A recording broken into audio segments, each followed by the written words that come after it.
Welcome to Get Naked with Dr. Kate. I'm your host, Dr. Kate Balestrieri, a Beverly Hills-based psychologist, certified sex therapist, and the founder of Modern Intimacy. Thanks for joining me here where I talk about sex, relationships, mental health, and dive into your questions with practical answers and real solutions. Each week, I share insights aimed at helping you build an authentic and healthy relationship with yourself, with others, and with your sexuality. It's time to get naked, emotionally, mentally, and on your own time, physically. Hi, everyone. Welcome back. This week, I am speaking with Jaime Mahler, and I'm so excited. Jaime is a New York-based psychotherapist and mental health educator, and she is the brains behind the popular brand Recollected Self on social media. Jaime's therapeutic education on trauma and toxic relationships has gone viral many times on TikTok, Instagram, and YouTube with millions of views and likes. In addition to becoming a trusted empathic resource for her many followers, Jaime is a noted mental health contributor for her many followers, and she's been featured in USA Today, NBC News, Parade, and so many more media outlets. Jaime is the author of a brand new book that just came out last week called Toxic Relationship Recovery, Your Guide to Identifying Toxic Partners, Leaving Unhealthy Dynamics, and Healing Emotional Wounds After a Breakup. Jaime's actively engaging in conversations around trauma and healing and toxic relationship dynamics on her social channels, which will be linked here in the show notes. And she specializes in helping survivors of every sexual orientation and gender heal through her practice. Jaime, thanks so much for speaking with me today. I'm so glad you're here. Thank you so much. I am so excited to be here. I've been waiting for this for a while. I know, we've had it on the books for a long time. Congratulations on your book being released last week. How does it feel? Thank you. It's surreal. It's been a long time coming, and they say writing a book is like, birthing a child, and I'm like, I kind of get the analogy because it is a full-on labor of love, and the delivery date is there. So we're here. We're post due date. We're here. Amazing. So you chose to write about toxic relationships and the healing process. I mean, I don't think I know a person who's not been in a toxic relationship. Would you say that's true for you too? Well, yeah, because it's funny, the background of this book is that the original pitch for this book was that I really wanted to do relationship archetypes. I wanted one chapter for each type of relationship. I wanted it for partners, families, friendships, and then I wanted a workplace section. I wanted a religious section. And then, I love my editors, but they're like, little too ambitious. Let's stick to one topic. I was like, okay. So yeah, that's what ended up happening is I focused on the partnership relationship. And when you say, has anyone ever not had, like, why I can say it with, a fair amount of certainty is that we've all been in relationships and we're all continuing to relate to each other. Right. And so if someone goes, oh yeah, I've only had one or two flings, I've never had a serious partner, I go, I absolutely hear you, and you might not think this book is relevant, but if you have a sibling or a parent or a workplace, like a boss or a supervisor or a coworker, and you're really struggling with trying to figure out what that looks like, go ahead and check out the book anyways, because you're really being spoken directly to. There's a couple of additions that are specific to that partner dynamic, right? The whole sexual dynamic. Yet you can find so many similarities whether or not sex is present. So that in and of itself is how I can say that with certainty. Yeah. Yeah, I really appreciate your framing on that. It does feel like we cannot avoid toxic relationship dynamics because at the end of the day, what really is a toxic relationship? It's a relationship where people are communicating their needs in really indirect ways, right? In intimacy impeding ways. So I think it's important to kind of differentiate. There aren't toxic people, there are toxic behaviors. And so when we look at the toxic behaviors, the behaviors that actually get in the way of you feeling connected, safe, integrated with somebody else, these are things that people are trying to do to protect themselves. and to secure relationships, but they end up backfiring in these really uncomfortable ways, usually for the person on the other side of the behavior. Would you agree? Right. Think about the word toxic in and of itself. I get some pushback for this on my socials, mainly because there's a assumption behind that word that I'm immediately attacking the core function of that human person. And my brain, if you know anything about me and the way most therapists have to have incredible sense of nuance, toxic behaviors are needing to be identified. And what I mean by that is we do not have to throw everybody under the bus, but we do need to identify toxic behaviors. And then we also need to draw accountability within ourselves when we exhibit these behaviors, right? And so I recently just got interviewed for the book, but I got interviewed by Insider, and one of the quotes in there, and I want to share it with your audience because I think it's really powerful, is that the word toxic isn't meant to be a weapon. It's meant to be an awareness. Mm-hmm. And what I mean by that is an awareness. When you are integrating an awareness, you are allowing something to be existing at the same time as something that seems completely opposite to it, right? So if you're like, I can't be toxic because I also contribute to my church's charity. And I go, right, two things can be true at the same time, though. And it doesn't even have to be anchored to your identity at all. It's just a perception, right? So when someone goes, I can't call my boyfriend toxic because he's an amazing dad to my kids. I go, I will agree with you. I bet that dad is a shining example of how to treat their children well. And in the same breath, what you just described to me and how they treat you, that is allowed to coexist with their good parenting, right? And so this is where that whole language, I was just talking to my partner about this. I said, the reason where I do get a little more passionate about why we need to call things the way they are is because when I don't label something as harmful, or we can go to the extreme, the toxic behavior, if I don't label it as such, I am participating in the non-accountability of this person, or I'm participating in my own, what is the word? Is it unaccountable? Whatever the word is, I'm not holding myself accountable for my own behavior. Because if I refuse to say that it's harmful, or if I refuse to say that it's actually causing massive ripples and implications in my life or in the lives of others, then how am I ever going to heal? How am I ever going to heal? And how are they going to heal? Right. Exactly. I think this is a really important distinction, right? Like bleach in and of itself is not a bad substance, but we don't ingest it, right? Because it's toxic to our safety, it's toxic to our sense of well being, and we use it for other purposes. And I think it's a helpful way to think about this language of toxic relationships. It's not that the whole relationship is bad, but there are elements of it that are unsafe and that are contaminating your well being and contaminating your sense of security with one another. And so that I think is the important thing to hone in on. And you and I were talking a little bit before we got started in the interview about how we don't walk around with a billboard that describes all of our toxic behaviors or our indirect behaviors. And so it's hard to notice what is going to become unhealthy in relationships at the start for a couple of reasons, right? We're putting our best foot forward, so is another person, but also we're not as invested. And so there's not as much to lose at the start of a dynamic.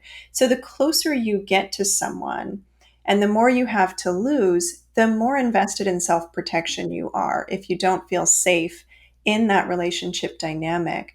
So I think as we get further along in relationships, whether they're romantic, platonic, sexual, all of the above, that's when we start seeing higher instances of some of these behaviors. So let's identify what are some of the more covert or less easy to spot behaviors that you would identify as toxic. Right. I think when we look at what causes complex trauma and what causes that covert nature of not even knowing that it's happening, right? We're going to look at covert behaviors. And one of the things I immediately think about is the complexity of weaponizing relationships, because it's very hard to see it happening in the actual action of the process, right? We don't know that something's getting weaponized in that moment until what happens? The fallout and the workaround, and they come back at you and they go, and I'll give you an example. So I want to say, I don't know where in the book it is, but I talk about buying lunch for your partner. Okay.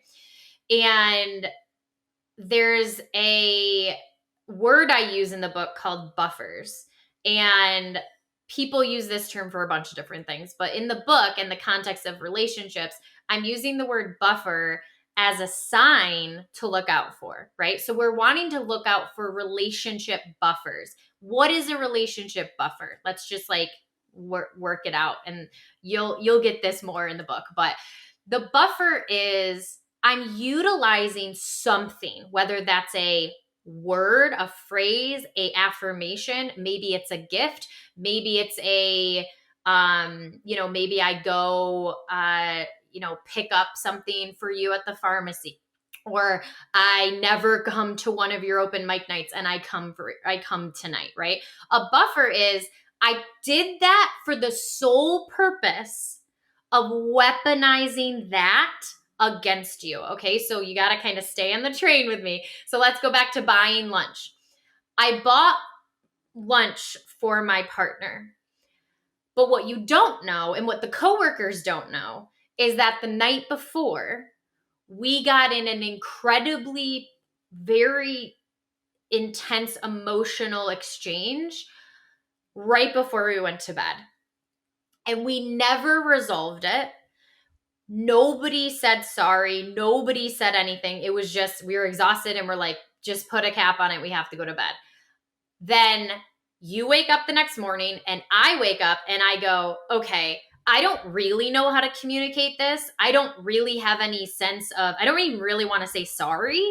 So in order to keep this relationship going, I'm going to need to create some kind of bypass or some kind of buffer in order to ease this situation out of tension. Okay. So what I do is I grab a burger and some fries on my way to work, and I go by your office and I make sure, I mean, if it's getting really, really harmful and I'm doing this for show, I'm going to make sure people see me drop it off.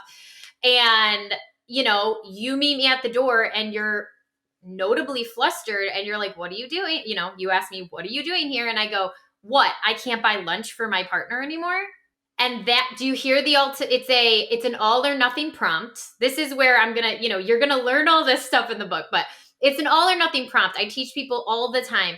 Listen for an all or nothing prompt. What they just did was they said they are basically framing it as, if you don't accept this lunch, then you're going to look ungrateful. You're going to look problematic. Yeah, go ahead. No, I was just agreeing with you. It's Right. such it's a very slick Darvo strategy, right? It's There it is. There it let is. me get Yes. myself out of the hot seat and put you in the position of having to decide that we are okay in front of this audience, right? Whether or not the person's coworkers are there, they're going to hear about it. They know I brought you lunch, so I look like the great person in all of this. And Right. if you don't accept it with adoration, with grace, with gratitude, then you're the bad guy and I get to play the victim. And now you There owe it is. me some sort of reparation emotionally. Yes, which is why I framed that in such a word. And anyone can use, you guys can use whatever words you want to. I just use it to help conceptualize.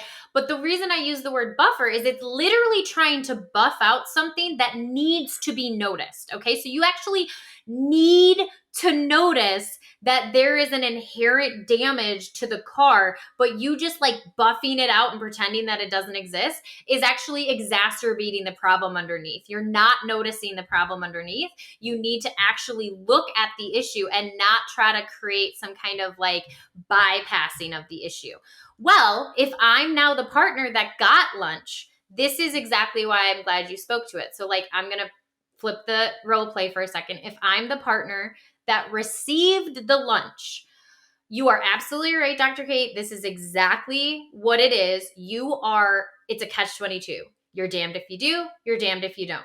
You fully are. And that is, if I had to, if I had to like encapsulate like a feeling of what it is when you're in a toxic relationship, it is that feeling 100% to the T. You are constantly in situations where you are damned if you do and you're damned if you don't. So any move you make, you're the bad guy. No matter how much you try to reconcile, no matter how much you try to do, any attempt to reconcile, any attempt to process, any attempt for real emotional intimacy now becomes weaponized. And that's what I was trying to get to. If you do the full workaround and you stay on the train with me, now the partner goes, all right, you know what? I can hold space. Thank you for thinking of me. I can hold space for both things. This doesn't mean that this dialogue's over. I would like to talk about it more later. And then the partner goes, okay, whatever, and walks away. All right. So later that night, I go, like I said, I was genuine. I appreciate you buying some food for me. Thank you for doing that. I do also want to reiterate, though, that the dialogue that we had yesterday isn't resolved. And I'm grateful that you got me lunch. Okay, but this is where the partner comes in and they'll fully, just like you just said, Dr. Kate, they'll pull out every arsenal and they'll go, so why would I ever have incentive to buy you lunch ever again if you're just gonna throw me under the bus like this and make me feel like a terrible person? Okay, all or nothing right off the bat. And they're telling you they don't have the emotional capacity to hold this difficult conversation. That's what they're saying to you. So you need to take that seriously and you need to actually acknowledge that what they were trying to do, their attempt for reconciliation, was bypassing. That was their solution. That was their skill set in that experience. And what I mean by skill set, people are like, what do you mean? Are they actually using a skill? And I go, yes, it's a skill to the detriment of the relationship, but it is a skill set that they think is benefiting them. Right. And therefore, they're just hoping it takes and you don't ask any deeper questions. So that's one of them. I mean, obviously there's others, but yeah, I would love to hear your thoughts on it because it is one of those concepts people miss. I think one of the things about intimacy that is so hard is that intimacy requires conflict and conflict management effectively. So when somebody's engaging in these kinds of indirect behaviors, it is usually a strategy for self protection, not always because they're trying to dump the problem into their partner's lap. But to your point, they don't have the skills or the capacity to really process that conflict in a way that really is constructive. It feels too Sure. psychically threatening for them. So they Sure. go into a place of, let me just make it all better with something shiny, right? We could think about this as a form of love bombing too. I'm just going to distract with something shiny. And if you take it, you accept it, whew, then psychically, okay, I'm okay, they're okay, the relationship is okay, we can move on. But what that does is it hot potatoes all of the emotional labor into the lap of the other person, and they're just sitting there with this unfinished business because their partner doesn't have the capacity to hold it, to manage it, to sit with it, because they're deathly afraid on some level of what it means to be in conflict. Maybe they're afraid of rejection. Maybe they're afraid of abandonment. Maybe they're afraid of some sort of psychological annihilation. All of those things could be possible underneath their consciousness. So consciously, it just looks like I did a good thing and you don't respect that or you don't accept it. So you're the bad guy now. And then I don't have to feel the shame or the guilt. That's on you because you didn't accept my mea culpa. Yes. I mean, I was working on this concept with so this is a pretty complex topic. And what I Mhm. would say is when you start seeing this in the lived reality, so like obviously I'm a therapist, I also do coaching and I work with a bunch of different people in different ways. But when you start looking at this in the grand scheme of things, one of the things that you're going to point out, so thematically, you're going to realize that there's an inherent need for psychoeducation and language development. We need a Mhm. taxonomy of the language of mental health, of engagement, of interaction, of relationship. terminology. What is codependency? Can you identify it? Can you describe it? What do you think it is? Right? Let's use shared terminology. So there's an entire subset of people that don't have that right off the bat. And that's not even just people who are more harmful. That's That's a general population that doesn't get access to that type of knowledge. right. And yes, we are exposed to our followers that immerse themselves into that all the time, but that's an entire subset of people. I'm talking about the general public that doesn't know the difference between codependency and interdependency, which does get talked about in the book. And for some therapists, that term is new to them. What is interdependency? How do I teach my client how to be interdependent, right? And I go, right, because we are just scratching the surface of relationship terminology and we don't even have a shared collective understanding of it. So that is the complexity of that. So my hope for the book is to create the terminology. If it's already there, then just anchor it down, use the terms that other clinicians are already using. I have like an analogy for complex trauma. I have a bunch of different things for people to help understand the like baseline psycho ed part of relationship dynamics. Yet, one of the things that I would say, going back to our example, is especially for your listeners, one of the things that I would say is you when we're trying to understand how to have conversations that have conflict inside of them, and I love that you said that so eloquently, that intimacy develops from those places, Mhm. right? So if we can't have those dialogues, we're inherently starting off with a lack of intimacy. Right. Okay, so that's a critical point right there. Mhm. And I explain it this way. I say, listen, you have to be aware of who you're talking to and the environment you're speaking into. Okay. So if you are talking to someone that's fully emotionally numb, think about this for a second. This is one of the things that a lot of the folks I work with, they have to come to terms with. If your partner, your parent, your boss is so detached from the emotional experience and they are fully numbed, your journeying, even your personal, not even inviting them in, you journeying into the emotional landscape and asking them or inviting them into it is automatically going to create a dissonance because they're going to see what you're doing as irrelevant. I don't need to feel those things. Why reflect on that? Why do we have to have this conversation? What do you mean she hurt your feelings? I just roll it off. I don't think about that stuff ever again. And I go, okay, there's a difference between emotional processing and emotional numbing. And when your partner isn't emotional processing, but only emotionally numbing, and then you try to have a dialogue where you're inviting them to emotionally process, that right off the bat is going to be the biggest, like, think about the moment of contention, because this is what I hear from most people. They go, I'm invalidated, I'm dismissed, I'm ignored, I'm unheard.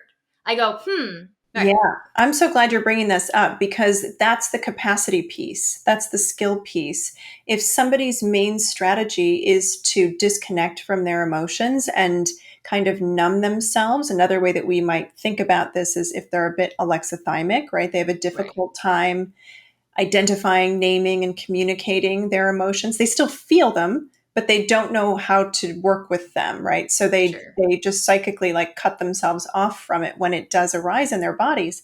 So even just bringing your emotions to somebody who's in that state can feel like a threat. It can feel like mm, you're in conflict with each other, even though you're trying to be seen and heard. And it right, doesn't make it okay, right? This is a huge impediment in relationships because when you can't have those conversations, yeah, one partner feels dismissed and the other person feels attacked. And like there you are in a stalemate. And it's so hard for both partners. sure. And I like that you're speaking to the person on the other side, because yes, there is absolutely alexithymia, which is I'm struggling to identify my emotions.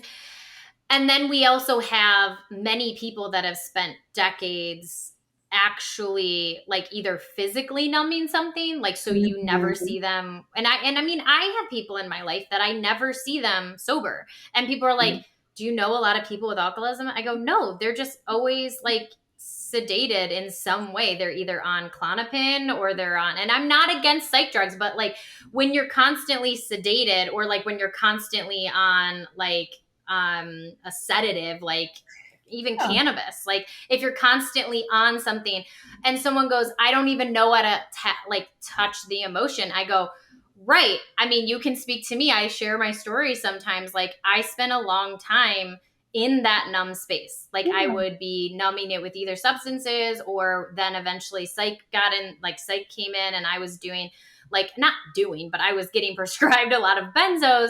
And I look back at that time and I couldn't even grasp some of the emotions because I didn't have access to them. I'm serious. Of I course. didn't have access to them. Yeah. And so this is a really painful thing for people to hear too, because some people are like, no, I don't alter, I don't take anything, but my partner never is available to me or even physically accessible to me. And I go, right, if they spend the majority of their time altered, how are they going to tap into that emotional space? Right, exactly. Like what I'm hearing is that when we are more conscious, right, which is not possible if you're in an altered state, whether it's from chemical alteration or a behavioral alteration, right? Swiping all the time or constantly on your screen or other compulsive behaviors can accomplish the same kind of checking out or numbing out. And so, like, that does really get in the way of us being able to hold space for our own process and then to Right. communicate that effectively with another person, which again throws up a big brick wall in terms of intimacy and also conflict resolution. And it For brings sure. me to a conversation you and I were having before we jumped into this conversation. We were talking about kind of the cornerstone of toxic relationships being a loss of self. And Mm, when people get into these toxic dynamics or codependent dynamics, there's such a blurring of the lines of who they mm, are, right? There's a loss of identity that can occur. So they stop being a me when they start becoming a we. And this is, I think, the cornerstone of what your book talks about. Healing mm. from a toxic relationship, whether you stay in it or leave, is Yeah. about reclaiming yourself and being able to be Yes. present with yourself so that you can sustain that interdependence. Because codependence is, I don't know where I stop and you start, Yep. right? But Yep. interdependence is we are both individuals and we Mhm. are overlapping in this relationship in a way that creates a space that is unique to us in this relationship, but also preserves who we are as individuals. And I think that's the sweet spot to hone in on. So, in your book, you talk about an acronym called OASIS for people Yeah. to think about in terms of how they start conceptualizing what it means to heal. So, let's break down what OASIS stands for and how people can kind of use that as a shorthand to evaluate how well they're taking care of themselves in relationship. I'm so excited about this concept because this model has been kind of in me for a long time, and I've slowly been able to like put language to it. So the OASIS model is actually not meant to be just in one particular framework. It doesn't have to occur just in therapy or just in, it's literally just a call to action within the self. It's literally just an acronym for you to remember how to anchor into yourself while adding the collective in your healing. Okay. So, what I mean by that is, how do you not get lost in relationships? How do you not get lost in your trauma? How do you not get lost in the process of recovery? And many times people are like, well, you know, I have a mantra or I have an affirmation or I go to my mentor, and all of those things are beautiful things. Beautiful, beautiful things. Yet, what the reason that I find so much passion in this work is when we try to solve the wrong problem, we are looking for like the wrong, like we're basically, think about it like this. When we aim for the wrong destination, every step we take is a step in the wrong direction. Yeah. Think about it like that, Yeah. okay? So the OASIS model is meant to actually give you a anchoring, almost like a guide that's next to you, that's like talking you through and being like, hey, you took this step. Is this the direction you want to take? Is this going to lead us to a healthier relationship with ourselves or a relationship with others? Oh, wait, because the model helps us with a guide, we can kind of make decisions accordingly, right? Okay, so let's go through the acronyms. The O is for ownership of self. So this is just shorthand for self-ownership. Okay, so self-ownership is a pretty complex thing in the book, and I'll go over this briefly. But ownership means you're going to own how you show up to a dynamic, and then you're also going to advocate for the relevancy or validation behind that pain. So ownership means I'm going to own that I have ADHD. I'm not going to define it as my identity, but I'm going to own that I have sensory issues. I'm not going to pretend they don't exist. I'm not going to create resistance. I'm not going to hurt myself by telling myself that that's not how my body shows up. And that's a real thing about me. I have a lot of sensory needs.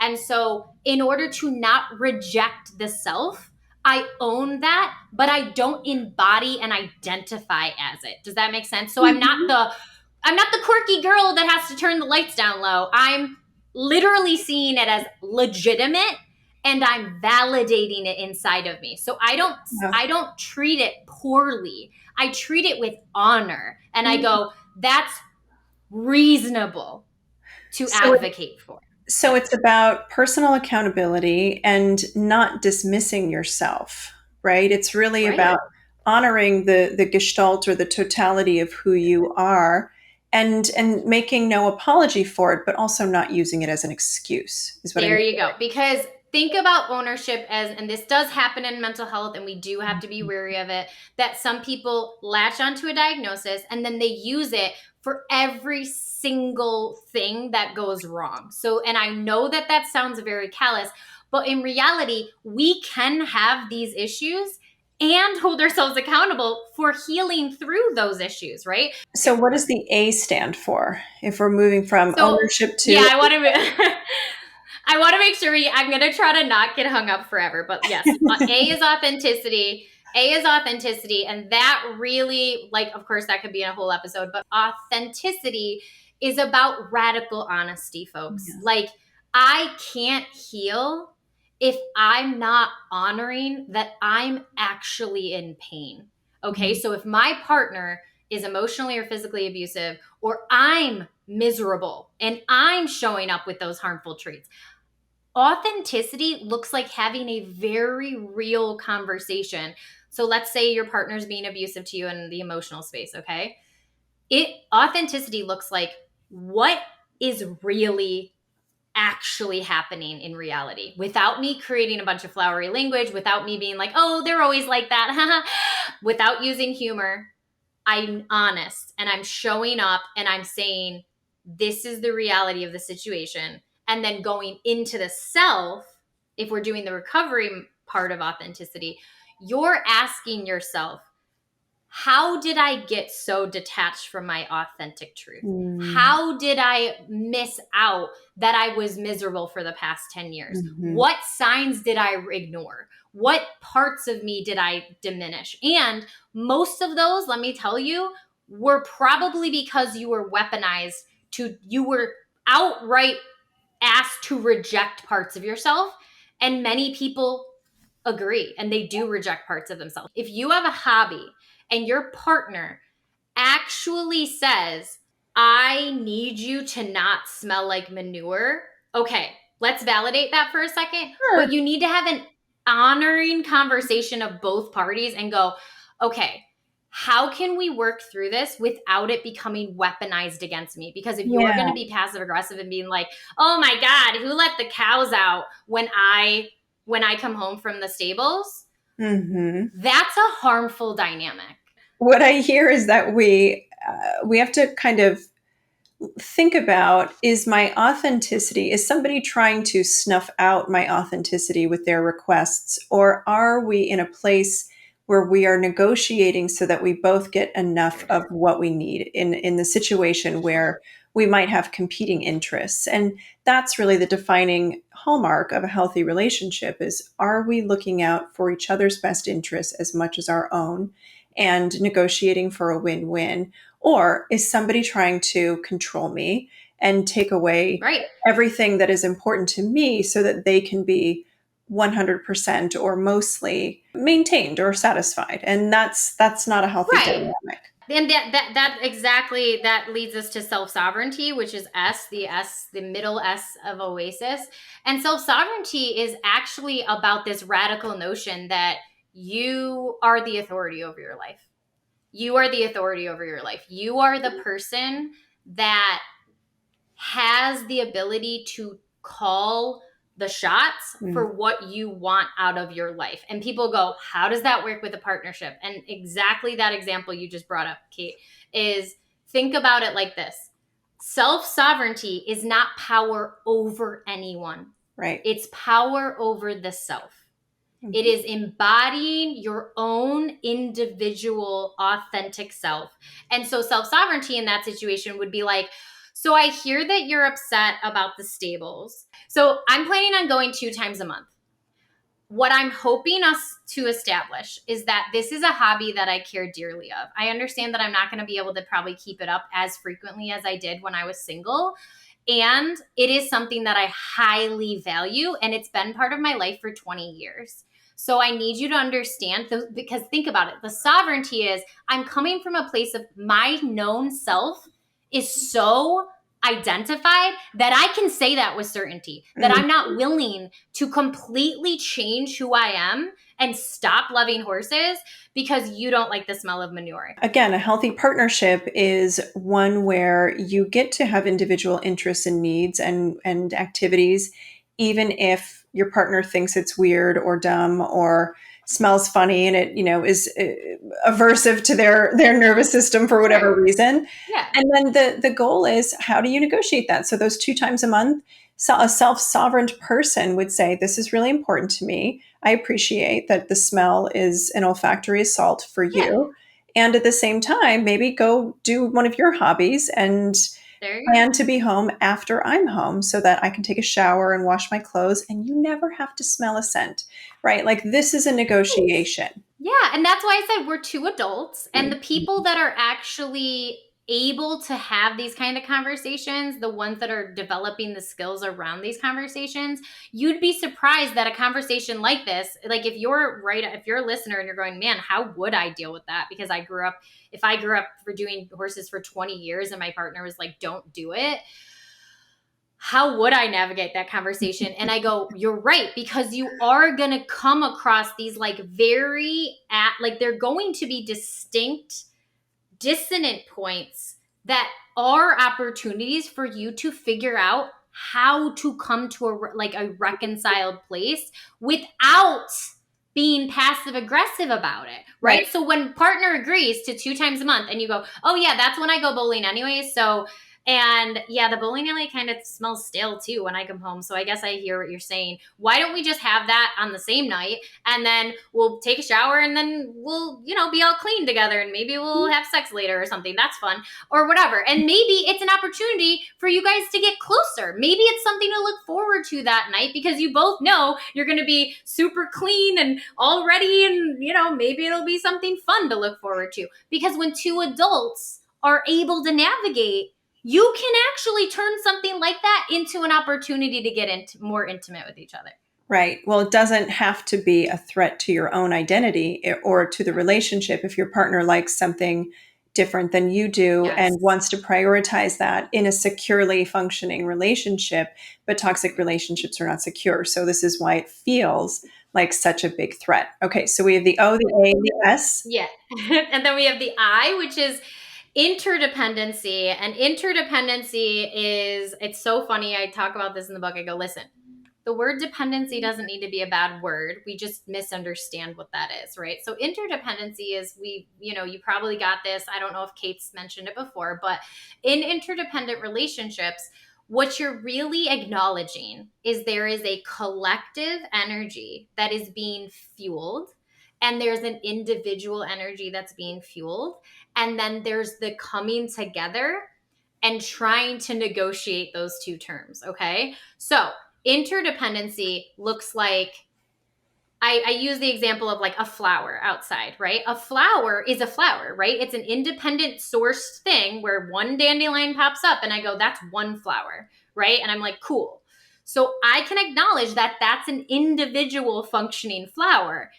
And it's in an interdependent network because in order for that flower to thrive, it needed groundhog free soil, it needed sun, it needed water access, it needed the breeze to kind of strengthen its roots. It needed all of these things to thrive. And that's where I think a lot of the toxic relationship narratives miss this point, where my goal is to not make you single, miserable, and staring at a wall. I want you to be well fucked. I want you to be like, have like great like joys in your life. I want you to be seen. I want you to be heard. I want you to have a community. And it's possible. Listen, it's possible in interdependent systems. Yes. This is the consciousness that we are missing out on, because when we frame it as I'm either stuck like glue to my partner and can't figure out who I am because I'm so integrated and I don't know where I begin and where I end, that's codependent language. That's codependent thinking. Interdependent thinking goes, okay, I don't agree with like, I don't love the idea of like smelling like manure. I don't agree with like, you know, like the whole horse thing. And it doesn't matter because it makes my partner happy and I'm willing to explore options around that activity because I don't own them. Right. And I see them as a functioning independent source of care and love and belonging in and of themselves. They are just an independent person that we both agreed that we were going to figure out how to do life together. Right. That is what interdependency is. So when you can use that as an anchor to your healing, this is why it made it into the OASIS model. Because the word OASIS is not an accident here, folks.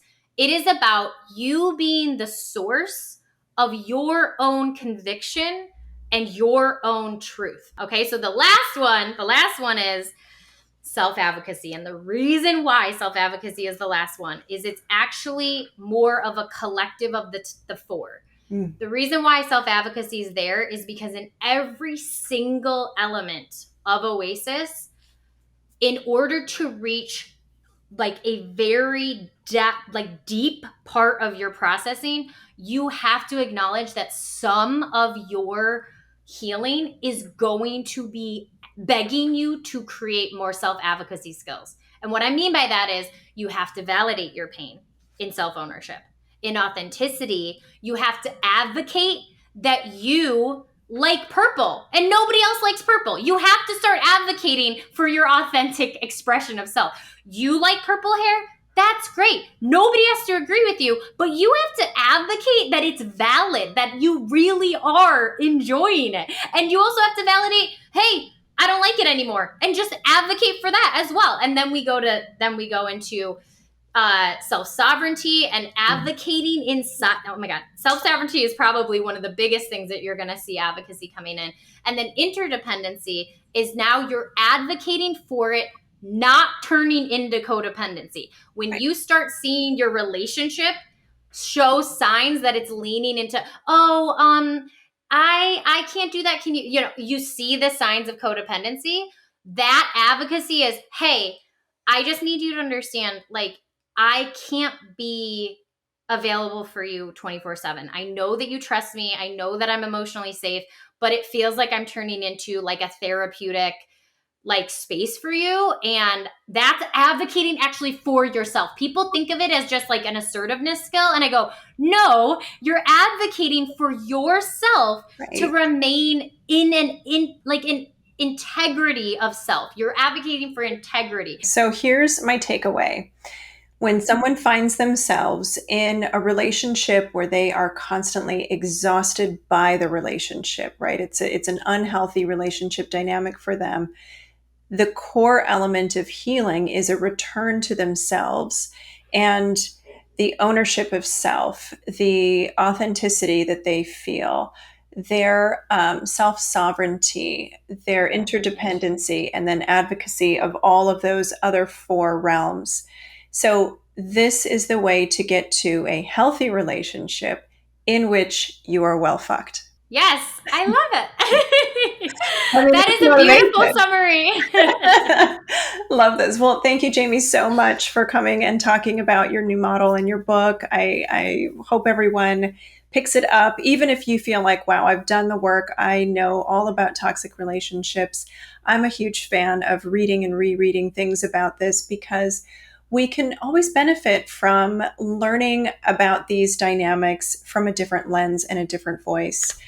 So Jamie, thank you. Where can folks reach you if they want to learn more about your work or they want to interact with you? Right. So you can find me on all socials. I'm at Recollected Self, one word, no space in between. And then you can go to recollectedself.com. You can check out my podcast, which is Unlearned. That way, not that we got to take any listeners or not, but we probably have a similar listenership. Yeah. So I do a lot of trauma recovery. Yeah. So there's a lot of cool things over there.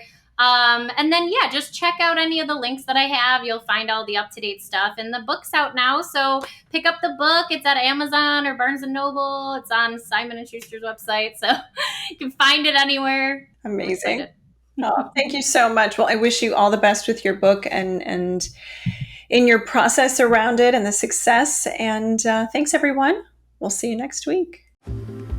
Thank you for listening to Get Naked with Dr. Kate. Stay connected with me on Instagram and TikTok at Dr. Kate Balestrieri. Everyone has questions, and I want to answer as many as I can. So feel free to email your questions to question@getnakedpodcast.com. If you're looking for a free 30-minute consultation with me or someone on my team, visit modernintimacy.com. And don't forget to join our newsletter, Modern Intimacy, on Substack. Let's meet back here next week. A new episode drops every Tuesday. Disclaimer, this podcast is not a substitute for therapy and does not constitute a professional relationship with Dr. Kate Balestrieri or Modern Intimacy. This podcast is strictly for education and entertainment purposes only.